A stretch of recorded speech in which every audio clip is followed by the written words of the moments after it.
Assalamualaikum warahmatullahi wabarakatuh. Saya Fajar Asyidik dari kelas 10 IPA 2. Saya akan menjelaskan tentang materi perkembangan atom untuk remedial tugas keempat.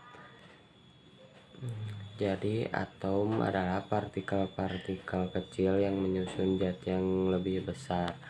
Konsep atom pertama kali dikemukakan oleh filsuf Yunani yang bernama Demokritus dan Leucippus pada abad ke-5 sebelum Masehi. Apa yang akan terjadi jika sebuah kayu dipotong terus-menerus menjadi bagian kecil? Apakah akan selalu ada potongan kayu yang lebih kecil? Lalu kedua filsuf ini membuat kesimpulan bahwa jika sebuah benda dipotong terus-menerus akan memperoleh ukuran yang tidak dapat dipotong lagi, dan bagian yang paling kecil ini disebut dengan atom. Atom ini berasal dari bahasa Yunani atomus yang artinya tidak dapat dibagi atau invisible.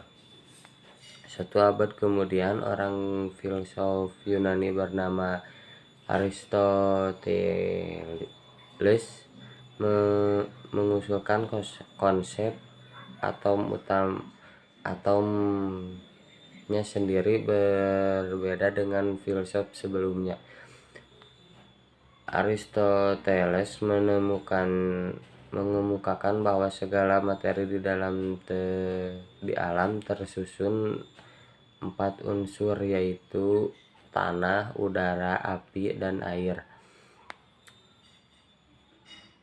Pencetus teori atom modern pertama yaitu seorang ilmuwan Inggris bernama Dalton pada tahun 1803 sampai 1808. Dalton mengibaratkan atom sebagai bola pejal dan mengemukakan 4 postulan.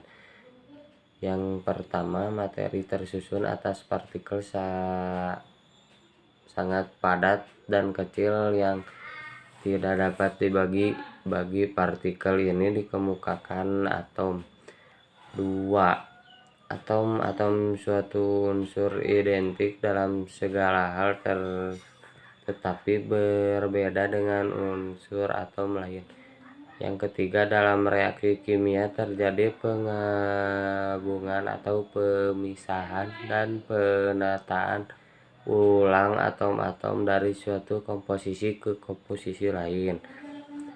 Dan yang terakhir, atom yang bergabung dengan atom lain berbentuk suatu molekul dengan perbandingan sederhana.